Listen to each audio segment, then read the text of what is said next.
That's right. We're doing another revamp of the Toamata series.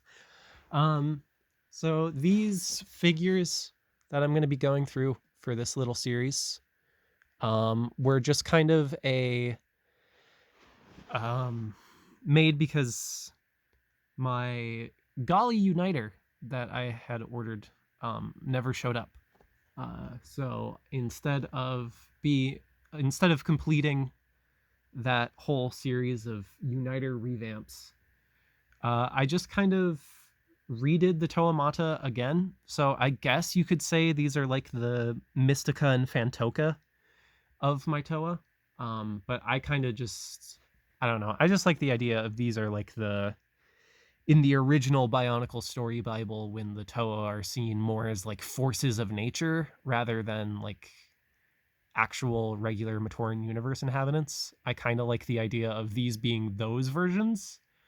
Um, but they are kind of just my current Toamata. So you can say they're regular Toamata, or they're the Matoran exaggerations of what the Toa are like, or they're the Mystica. You can say they're whatever. But for me personally, they're just my current Toa that I have built. And maybe I'll end up taking them apart and making another set of Toamata, or maybe they're going to stay together for a really long time. Who knows?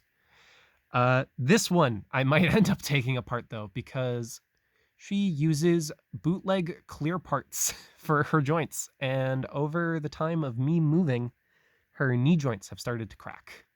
And also, just her design doesn't lead her to be very stable. She's actually balancing almost entirely on her staff. So I will not be moving her joints or rotating her in this video, because she's just going to fall over. But all of these Toa that I'm going over are based off of art by Demitsorou, I believe is how you pronounce their name. They are a pretty cool artist who makes a lot of really nice designs for Bionicle stuff, and a lot of my ideas for how I build my Bionicle mocks are based off of their artwork. So, this Gali, I believe, is actually based on artwork they did of Nokama, which I think is kind of funny. One thing with this, I really wish I had the factory tour version of this mask.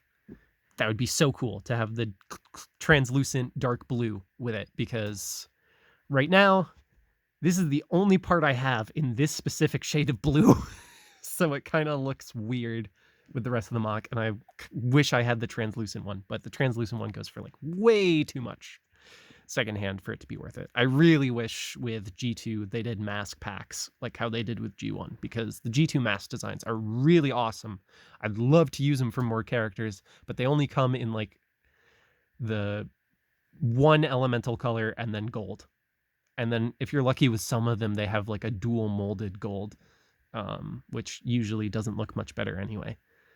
But for articulation, this mock has a decent amount of articulation. You've got ball-jointed shoulders, ball-jointed elbows, ball-jointed wrists, ball-jointed hips, ball-jointed knees, ball-jointed ankles, and then ball-jointed feet, because it's got the digigrade leg style. And then you have a hinge joint, a ball joint, a ball joint, a ball joint, and a ball joint in the tail, and a ball jointed neck, and the little fins on the back are on hinge joint. There is actually a part that fell off of this mock, but since you can't see it from the specific pose that I keep her in, I have not bothered looking for the part. And then for weapons, there's just a big staff. Technically, you could also rotate and move the torso armor, but I don't know why you would do that. That'd be kind of weird, not gonna lie. But it is the thing, just the way it's built. So that about does it for this Gali. Tune in next week for more mocks.